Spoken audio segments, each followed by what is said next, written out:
Bien-aimés dans le Seigneur, habitants de la ville de Kinshasa et vous qui nous suivez à l'étranger, nous avons le plaisir de vous annoncer que cette année, au mois de juillet, sous le haut patronage du Saint-Esprit, la communauté chrétienne Foi et Victoire organise une grande activité de grande portée spirituelle, dénommée « Un homme, un appel et une destinée ». Au cours de cette grande action spirituelle, on verra la participation des éminents hommes de Dieu, notamment l'archevêque Kankeza Mwanambo, un homme à l'onction permanente. Aussi un homme comme le révérend Isidore Soumé, un homme oint du Saint-Esprit. Nous aurons la participation de son éminence, Ignace Tambolo-Koki. Nous aurons le docteur Gilbert, un homme qui sait marcher dans les Écritures, avec d'autres hommes de Dieu qui seront avec nous à ce grand rendez-vous. Je voudrais vous prier d'y prendre part massivement. Ne manquez pas à cette grande rencontre de haute portée, parce que nous allons avec le Saint-Esprit passer des moments d'enseignement, d'édification, des moments d'impact spirituel. Que Dieu vous bénisse. Je vous souhaite la bienvenue au nom de Jésus-Christ.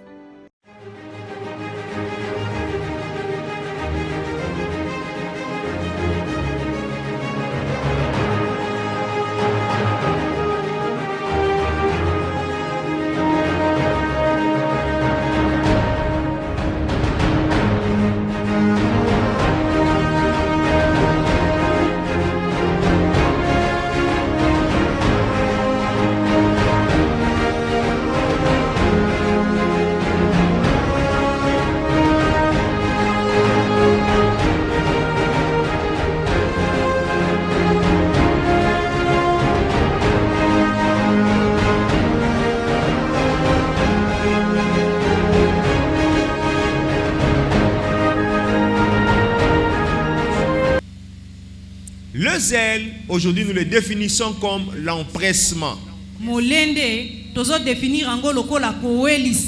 Dans l'empressement, il y a le fait de vouloir se hâter à faire quelque chose. Là, je suis en train de poser les bases de ce que nous allons dire tout à l'heure. Donc, nous retenons que le zèle, c'est l'empressement.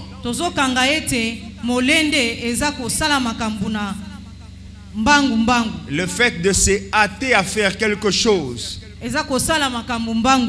Deuxième courte explication que nous donnons sur le zèle, c'est ceci.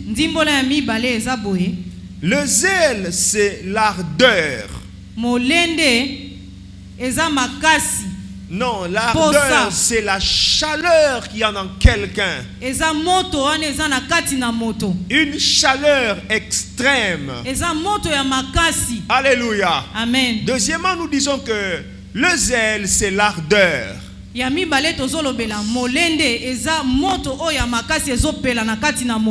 qu'on se comprend très bien? Amen. Parce que nous parlons du zèle de la maison de Dieu qui nous dévore.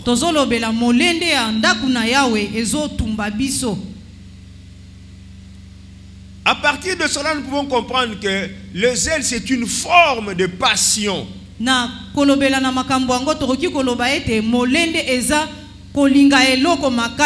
Alléluia. Amen. C'est une certaine forme de passion. Je voudrais qu'on lise un passage biblique, je dirais 2 mots forts, et puis nous entrerons dans le développement. Jean 5, nous lisons de 2 à 4. Jean chapitre 5, 2 à 4. À 4, nous lisons au nom de Jésus. Amen. Or, à Jérusalem, près de la porte de Brebis, il y avait une piscine qui s'appelle en hébreu Bethesda et qui a 5 portiques. Sous ces portiques étaient couchés un grand nombre de malades, des aveugles, des boiteux, des paralytiques, qui attendaient les mouvements de l'eau. Car un ange descendait de temps en temps dans la piscine et agitait l'eau. Et celui qui descendait le premier après que l'eau avait été agitée était guéri. Celui qui descendait le premier après que l'eau eut été agitée était guéri le premier.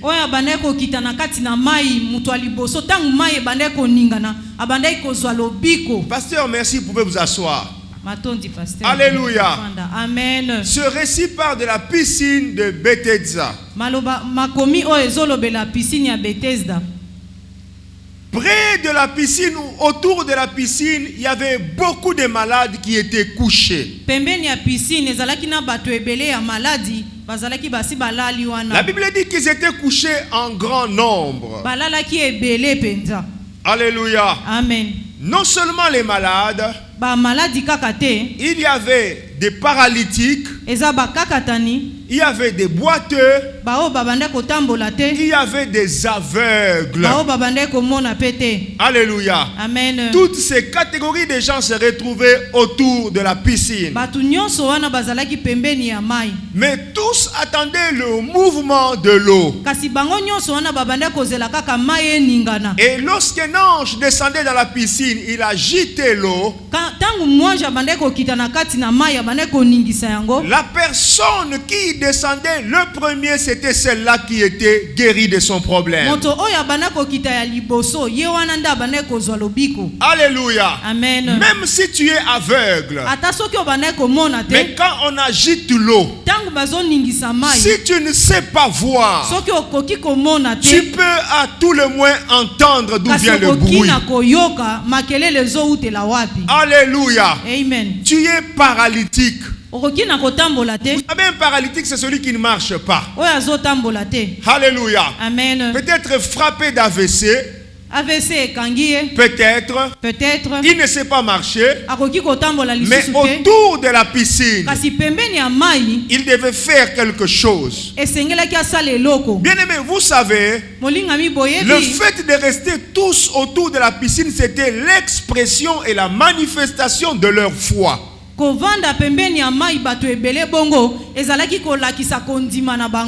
qu'on est ensemble? Quelqu'un qui accepte de passer ne fût-ce qu'une journée autour de la piscine pour avoir une solution, c'était la manifestation de sa foi. Mais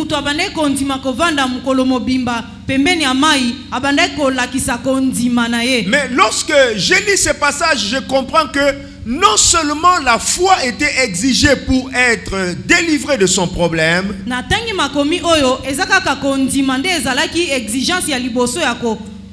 deuxième exigence était celle-ci: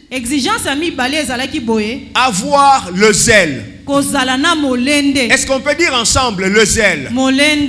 Ils étaient nombreux autour de la piscine. Expression de leur foi. Parce qu'ils attendaient que l'eau soit agitée, qu'ils se jettent dans l'eau. C'est l'expression de leur foi. Mais la foi n'était pas suffisante. Il fallait ajouter le zèle. Voilà pourquoi le verset 5 nous dit ceci.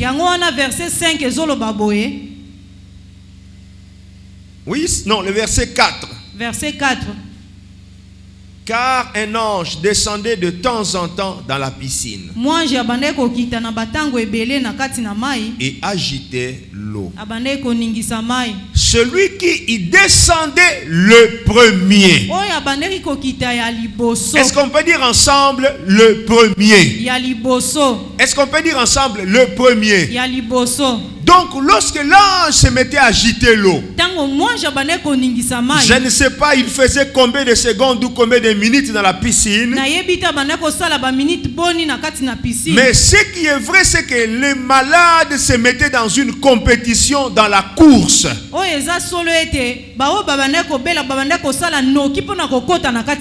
Alléluia. Amen. Les malades s'empressaient. Les malades se hâtaient d'aller se jeter dans la piscine. Et celui qui se jetait le premier était guéri de son problème. Je voudrais que nous comprenions en introduisant ce message que les choses de Dieu ne sont pas seulement données à ceux qui disent qu'ils ont la foi, Mais c'est aussi donné à ceux qui ont du zèle. Oh. Alléluia. Amen. C'est aussi donné à ceux qui ont du zèle. Est-ce qu'on se comprend très bien? Il y a des choses que les enfants de Dieu peuvent rater alors que leur sont destinées par Dieu seulement parce qu'ils n'ont pas du zèle. Oh, est-ce que Foi et Victoire entend ces choses? Rater seulement parce qu'ils n'ont pas eu de l'empressement pour quelque chose. Bien-aimés, à cause de votre zèle, vous pouvez inscrire votre nom parmi les héros. Est-ce que je suis en train de parler à quelqu'un? À cause seulement de votre zèle, vous pouvez être inscrit parmi les héros. Je suis en train de me souvenir dans l'ancienne alliance. À un moment, les enfants d'Israël, pendant qu'ils étaient dans leur pèlerinage dans le désert, ont péché. Moïse s'est levé, il a dit ceci: que celui qui a l'épée s'élève et tue son frère, parce qu'il s'était livré à l'impudicité. Dans Israël, personne n'a fait ça, sauf Lévi ou un descendant de Lévi qui s'est levé et qui a tué ceux qui ont transgressé la loi de Dieu. Et pour avoir été zélé, il a eu une part de récompense. Bien-aimé, je voudrais vous dire ceci. Ce n'est pas seulement question de dire j'ai la foi. La Bible nous dit ayez du zèle et non de la paresse. C'est l'apôtre Paul qui enseigne cela. Ayez du zèle et non de la paresse. Soyez fervents d'esprit et servez le Seigneur. Je voudrais que Pasteur Pati nous retrouve ce passage-là. Ça doit être dans Romains chapitre 12. Romains 12. Je vous en prie, ça doit être dans Romains chapitre 12.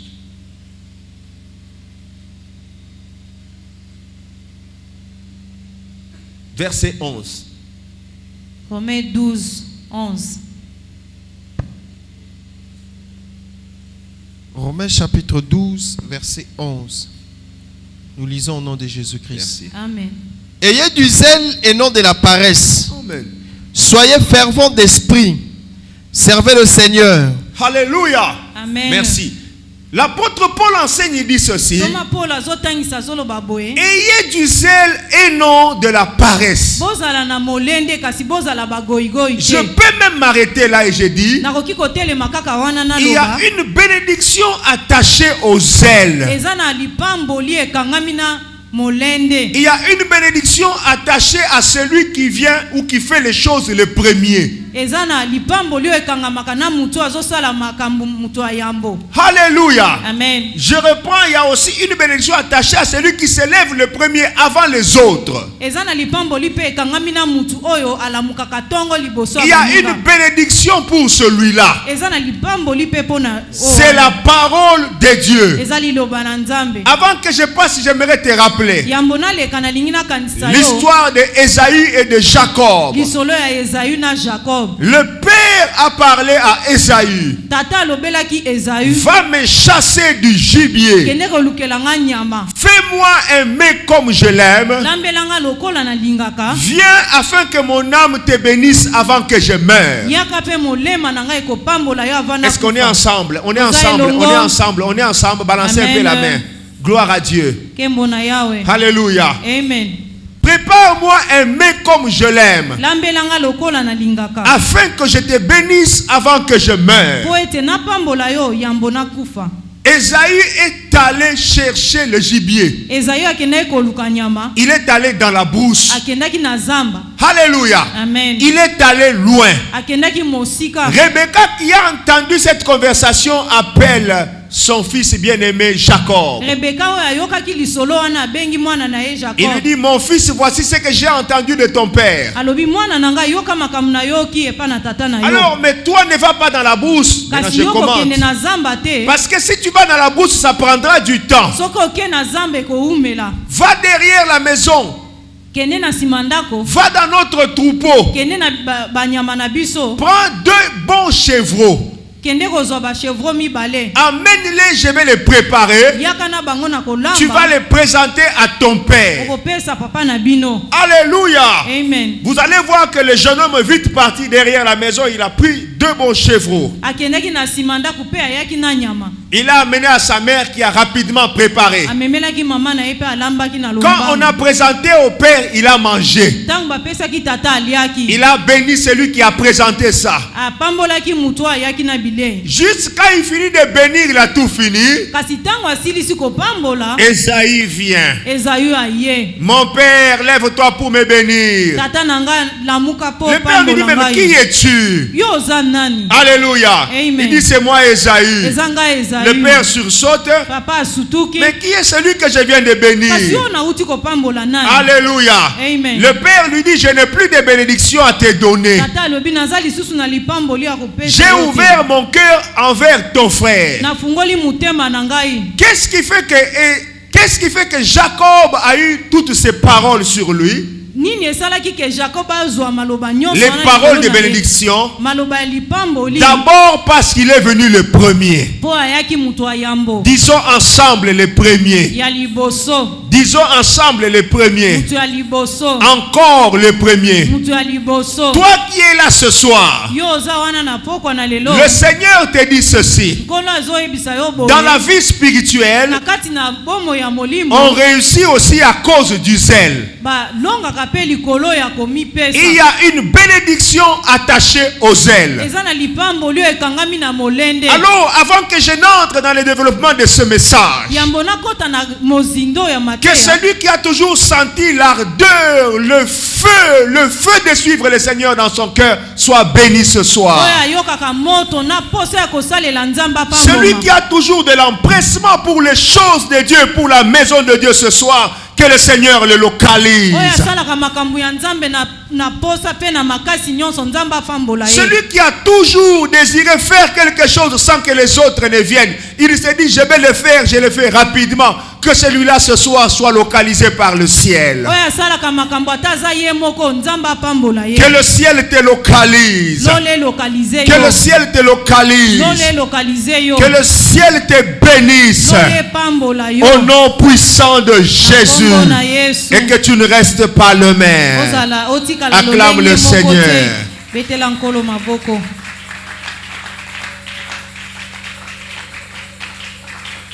Alléluia. Amen. Est-ce que nous avons compris ces choses? Dis avec moi le zèle. Molende. Dis encore le zèle. Molende. Merci. Matondi. Nous allons maintenant voir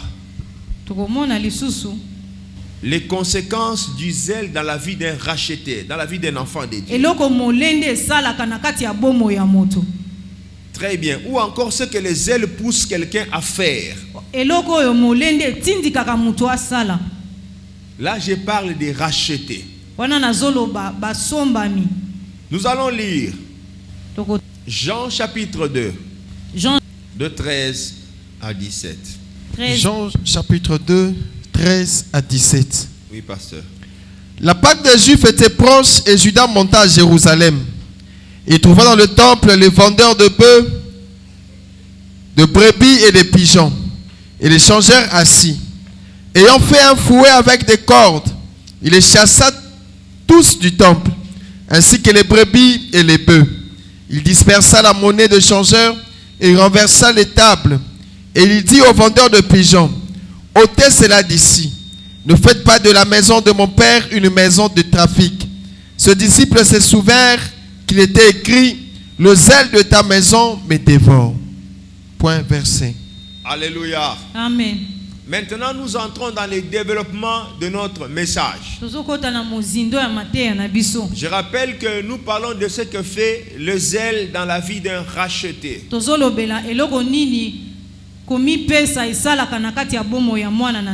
Ou encore les conséquences du zèle dans la vie d'un racheté.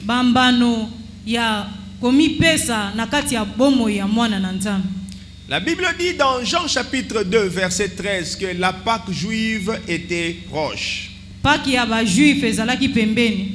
Jésus monta alors à Jérusalem.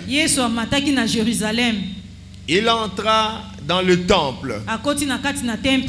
Il trouva certaines personnes en train de faire leurs affaires dans le temple.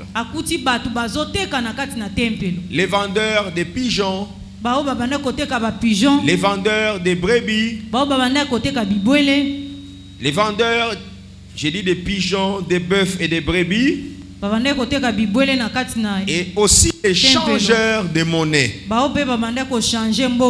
Tous étaient en train de faire leurs affaires. Alléluia. Amen. Hier, le docteur Gilbert nous a dit que c'était une recommandation de Moïse parce que quelqu'un pouvait venir de loin. Il avait besoin de se procurer ce qu'il fallait sur place et ainsi offrir à Dieu.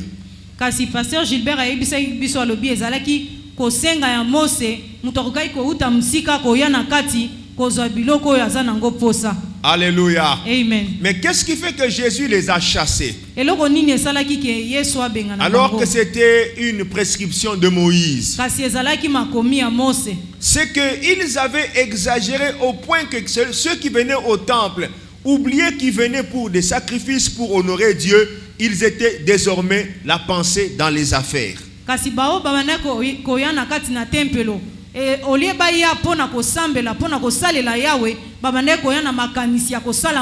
Donc ces activités commençaient à les détourner de la vision de Dieu. Alors c'est comme ça que Jésus s'est fait un fouet. Seul, il commence à les fouetter, à renverser leur table. Lorsque nous allons lire Luc chapitre 19, les versets 45 et 46, nous allons voir que Jésus, en les chassant, en les fouettant, il leur dit, il est écrit, ma maison sera appelée une maison de prière, mais vous en avez fait une caverne des voleurs. Kasi tangu Yesu abana ko bengala bango azobeta bango alobi ndaku nanga esengelaki ezala ndaku ya losambo kasi bino bosali yango esika ya miyibi. Alléluia. Amen. Voilà donc les choses que nous allons développer pendant ces quelques minutes avant d'entrer en prière. Tala makambo tokolobela na ba minute tozanango. La Bible commence par nous dire que la fête des Juifs était proche, la Pâque juive était proche. Pasca ekomaki pembeni. Voilà que la Pâque juive arrive. Jésus entre dans le temple pour le purifier de toute souillure. Alléluia. Amen. Nous comprenons que l'occasion de fête pour Jésus était une occasion pour travailler sur la sanctification du temple. Occasion ya fête ezalaki occasion oyo Yesu aponaki pona kobulisa tempelo. Alléluia. Amen. Mais aujourd'hui, qu'est-ce que nous constatons? Maintenant, nous allons parler du temple comme notre propre corps. Aujourd'hui, bien-aimés, laissez-moi vous dire que les fêtes sont les moments de scandale. C'est pendant les fêtes que nous ne reconnaissons plus les enfants de Dieu. C'est pendant les fêtes, surtout ici dans notre ville de Kinshasa, que nous ne savons pas reconnaître qui est sœur en Christ, qui ne l'est pas.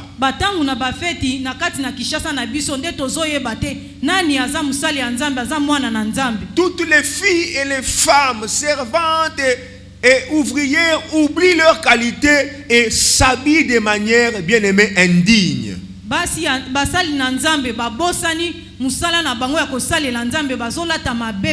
Pendant les fêtes, au lieu d'élever la sanctification, les moments de fête sont devenus des moments où tout le monde glisse de l'autre côté pour s'habiller comme les païens ou les païennes.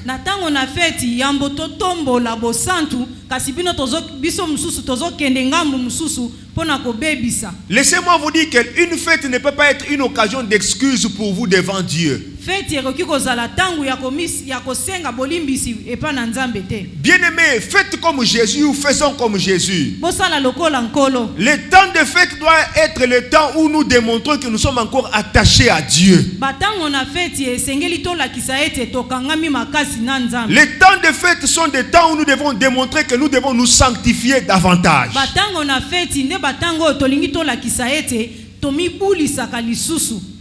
Alléluia. Amen. C'est pourquoi, bien aimé, je ne peux pas passer sans dire cela. Au nom de Christ, je vous exhorte.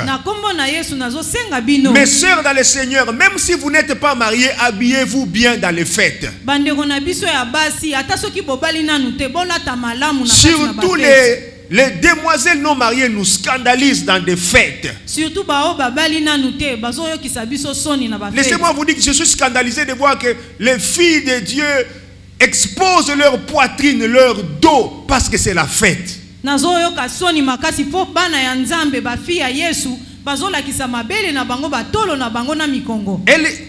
Pratiquement, elles exposent leurs cuisses parce que c'est la fête. Laissez-moi vous dire ces choses, excusez-moi.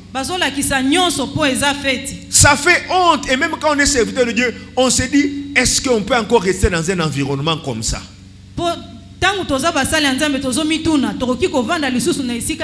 L'église a la charge d'enseigner les enfants de Dieu.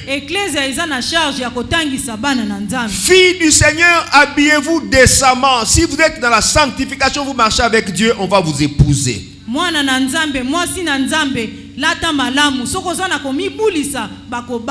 Craignez Dieu même le jour de la fête. Démontrez votre chrétienté, votre sanctification même le jour de la fête. Dieu est capable de vous honorer. Dieu est capable de vous honorer. Avant que je passe, bien aimé, laissez-moi vous dire, si on pouvait obtenir le mariage parce qu'on a exposé la poitrine, le dos ou les cuisses, je pense que toutes les prostituées seraient dans les maisons de mariage.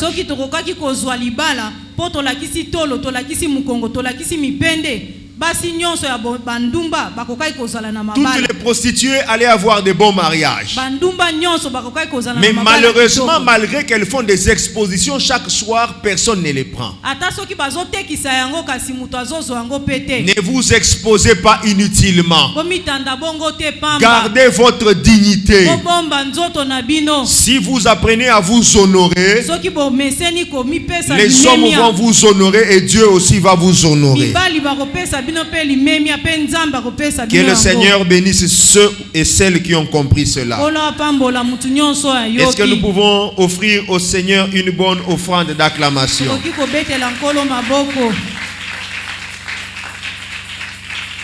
Parlons maintenant de ce que fait le zèle.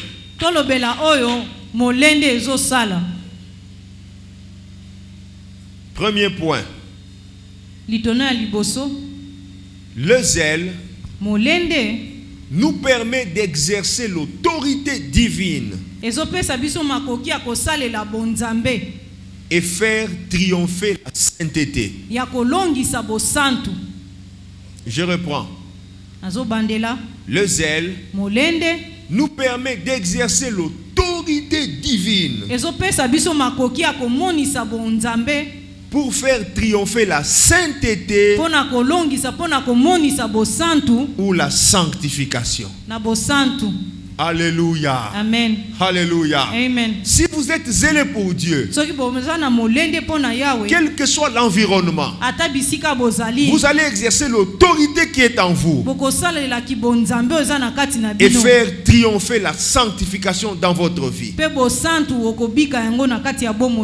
Bien-aimés, bien-aimé, j'aimerais dire à quelqu'un, lorsque nous avons cru en l'œuvre que Jésus a accomplie à la croix,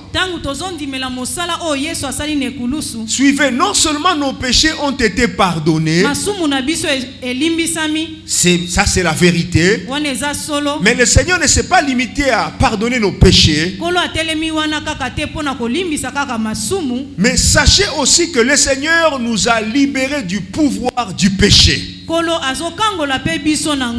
Est-ce que je parle à quelqu'un? Amen. Celui qui a cru en Jésus-Christ a été libéré du pouvoir du péché. Le péché n'a plus de pouvoir sur ta vie. Alors, si le péché n'a plus de pouvoir sur ta vie, c'est que Dieu t'a donné le pouvoir sur le péché. J'aimerais te dire au nom de Jésus, quelles que soient les épreuves que tu rencontres, quelles que soient les tentations que tu rencontres, quelles que soient les pressions que tu rencontres, laisse-moi te dire que Christ t'a donné le pouvoir sur le péché. Nous n'avons pas seulement été pardonnés, nous n'avons pas seulement été lavés, nous avons aussi reçu le pouvoir sur le péché. Je t'annonce que tu as le pouvoir sur le péché. Si tu prends la décision de vaincre le péché, tu vas le vaincre. Je t'annonce que tu as le pouvoir de vaincre dans les milieux où tu te trouves. J'aimerais te dire que celui qui peut te faire tomber n'est pas encore né, ne naîtra jamais.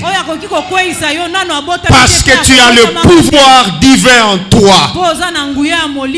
Nous de la nouvelle alliance, le Seigneur nous a donné ce pouvoir. Dans l'ancienne alliance, alors que l'esprit n'habitait pas dans les gens, l'esprit n'habitait pas dans les gens, mais certaines personnes ont vaincu le péché seulement parce que l'esprit pouvait marcher avec eux. J'aimerais te parler de Joseph. Plusieurs fois tenté par la femme de son chef, il n'est pas tombé. Joseph n'est pas tombé. Dieu le conduisait. Plusieurs fois tenté, il est resté ferme. Il était capable d'accepter de perdre son travail, mais de demeurer ferme. Mais nous de la nouvelle alliance, l'esprit ne nous saisit pas seulement. La Bible nous montre que l'esprit est venu habiter en nous. J'aimerais t'annoncer que l'esprit habite en toi. L'esprit habite en toi. La grâce qui est sur ta vie, elle est supérieure à la grâce qui était sur Joseph. Oh, est-ce que ce soir l'esprit parle à quelqu'un? La grâce qui est sur toi, elle est supérieure à la grâce qui était sur Joseph. Si Joseph a vaincu, toi tu as des plus grandes victoires. Au nom de Jésus, quelles que soient les tentations, je t'annonce que tu as le pouvoir. Rien ne peut te faire tomber. Tout dépend seulement de ta seule décision. Tout dépend seulement de ta seule décision. Ce soir, tu peux décider de faire triompher la sainteté dans ta vie. Tu marcheras dans la sainteté et le Seigneur sera glorifié. Est-ce que quelqu'un entend ce message? Si tu étais tombé hier, si tu étais tombé avant-hier, prends la décision ce soir de ne plus tomber, car la décision de te maintenir ne dépend pas de Satan, mais elle dépend de toi-même. La décision de te maintenir, laissez-moi me mettre même debout, bien-aimé. La décision de te maintenir ne dépend d'aucun démon. La décision de te maintenir, de garder la position victorieuse, ne dépend pas d'un adversaire. Elle dépend de ta seule décision. Si tu prends la décision ce soir, rien ne te fera tomber. Quels que soient les vents qui vont souffler, tu marcheras en vainqueur. Quels que soient les vents qui vont souffler sur ta vie, tu iras toujours de l'avant. Au nom de Jésus, saisis cette parole qui te relève. Je viens seulement te rappeler que Jésus t'a donné le pouvoir sur le péché. Jésus t'a donné le pouvoir sur les ténèbres. Oh, plus rien ne peut me faire reculer. Rien ne me ramènera au monde. Rien ne me ramènera en Égypte. Rien ne me fera tomber dans l'incrédulité. J'ai tourné le dos à l'Égypte. Je ne rentrerai plus à l'Égypte. J'ai tourné mon dos à l'Égypte. J'aimerais que tu comprennes que toi aussi, comme tu as tourné le dos à l'Égypte, ne rentre plus à l'Égypte. Tu as le pouvoir d'avancer. Tu as le pouvoir d'avancer. Tu as le pouvoir d'avancer. Oh, est-ce que quelqu'un entend ces choses? Tu as le pouvoir d'avancer. Même en pleurant, tu peux avancer. Même dans le désert, tu peux avancer. Et ce soir, l'Esprit de Dieu te dit avance. Alléluia. Amen. Personne ne peut te faire tomber. Il n'en a pas le pouvoir. Alléluia. Amen. Si tu as le zèle pour Dieu, rien ne te fera tomber. Bien-aimé, j'ai beaucoup à dire. Mais je veux qu'on s'incline, qu'on puisse dire un mot à Dieu. Je veux qu'on saisisse ce moment. Saisis le vent de l'Esprit qui souffle au milieu de nous. Prends une décision d'avancer avec Dieu. Comprends que tu as eu le pouvoir sur la nature pécheresse. Pas seulement sur les démons. Tu as un pouvoir sur la nature pécheresse. Alléluia. Amen. Sur la nature pécheresse, tu as reçu le pouvoir. Alors tu peux bien te contenir devant quoi que ce soit. Oui, tu le peux. Parce que tu as vaincu la nature pécheresse. Jésus lui-même a vaincu cette nature. Alors j'aimerais que tu dises un mot à Dieu. Si tu vas verser les larmes, verse-les, tu es en présence de Dieu. Si tu vas crier devant le Seigneur, crie devant le Seigneur. Ce soir, Dieu ne te condamne pas. Mais il veut te ramener sur le droit chemin. Parle à Dieu. Si tu sais que tu es plusieurs fois tombé, parle-lui. Demande pardon et dis-lui que tu ne céderas plus au nom de Jésus. Parce que Jésus lui-même t'a donné le pouvoir sur le péché. Tu as déjà reçu ce pouvoir. Si tu acceptes de l'exercer, les choses marcheront. Oh bien-aimé, parle, parle, parle. Parle, je t'en prie. Parle au Saint-Esprit. Parle au Saint-Esprit. Que Dieu t'écoute et qu'il t'exauce. Je ne vais même pas faire un appel. Je t'invite à parler à Dieu. Rien ne va te faire reculer. Rien ne peut détruire ta foi. Je t'annonce que rien ne peut la détruire. Si tu décides de te maintenir, tu vas te maintenir. Voilà une occasion merveilleuse. Une occasion où chacun peut encore se remettre avec Dieu. Une occasion où quelqu'un peut encore refaire sa vie avec Dieu. Parle que le Seigneur t'écoute. Parle que le Seigneur t'écoute. Parle que le Seigneur t'écoute. Jeune fille, personne ne peut te séduire au point de t'amener à laisser Dieu à cause de 100 francs, 200 francs, 1000 francs. Ça n'a pas de sens.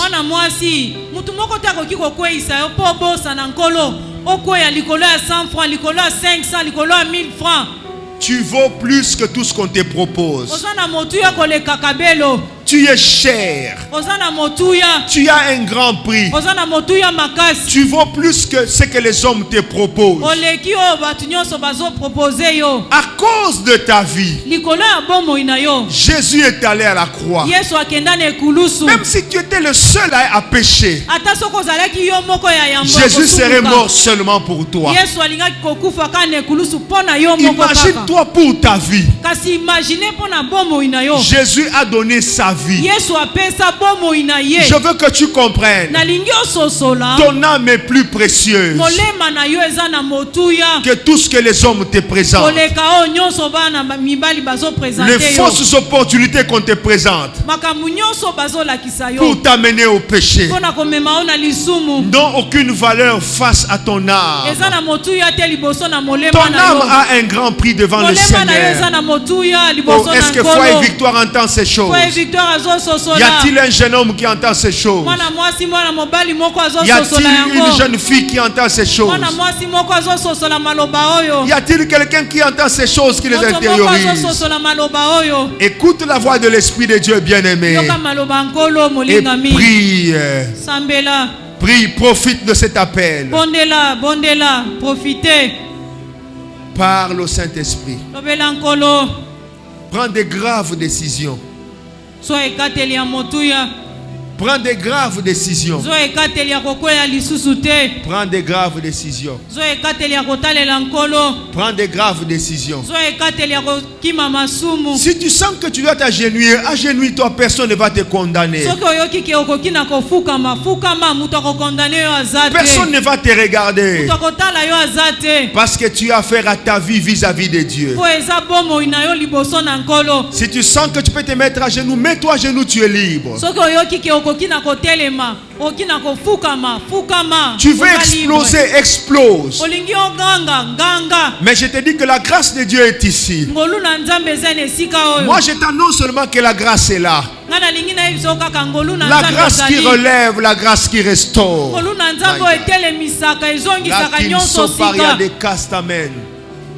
La grâce qui relève, la grâce qui restaure, elle est là pour toi. Jeune homme, ne fais pas passer cette occasion. Saisis cette occasion. Le Seigneur a besoin de toi. Le Seigneur veut t'écouter. Le Seigneur veut t'écouter. Le Seigneur veut t'écouter. Parle, bien-aimé. Si tu veux verser les larmes, verse-les. Tu es libre, bien-aimé. Je sais que la grâce est là. La grâce qui relève. La grâce qui donne encore un souffle nouveau. Elle est là. J'y crois fermement. Et si tu lui parles, parle-lui avec foi. Il n'y a aucun péché que Dieu ne peut pas pardonner. Il n'y en a aucun. Si tu es sincère, tu ouvres ton cœur. Crois qu'il t'a pardonné. Crois qu'il t'a pardonné. Mais si tu sens toujours quelque chose te poursuivre, là tu peux nous voir après la rencontre. Mais je veux que tu crois au pardon que le Seigneur t'accorde pendant que tu es en train de lui parler. Explose, bien-aimé, en lui parlant. Je voudrais te dire, bien-aimé, Lorsqu'on s'engage sur le chemin de la sanctification, il y a toujours un prix à payer. Joseph a dû perdre son travail à cause de la sanctification. Jésus-Christ qui a commencé à purifier les temples a renversé les tables. Il y a eu des tables qui étaient perdues, détruites.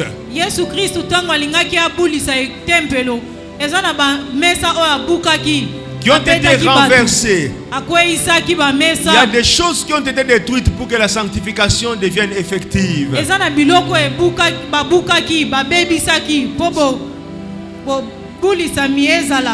Sache que lorsqu'on décide de se sanctifier, il y a toujours un prix à payer. Ne crains pas le prix à payer.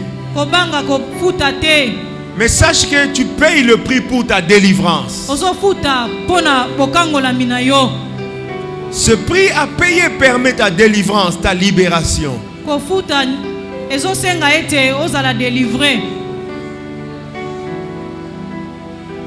Ne crains rien. Même si à cause de la décision que tu prends aujourd'hui, demain tu vas dormir affamé, pas de problème. Dieu te prendra en charge.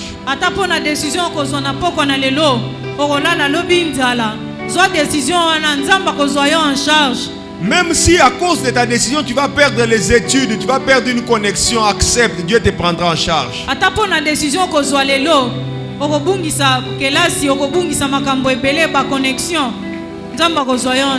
Il y a un prix à payer lorsqu'on s'engage à la sanctification. Moi je ne connais pas le prix que tu vas payer ou que tu payes. Mais la vérité c'est qu'il y a un prix à payer.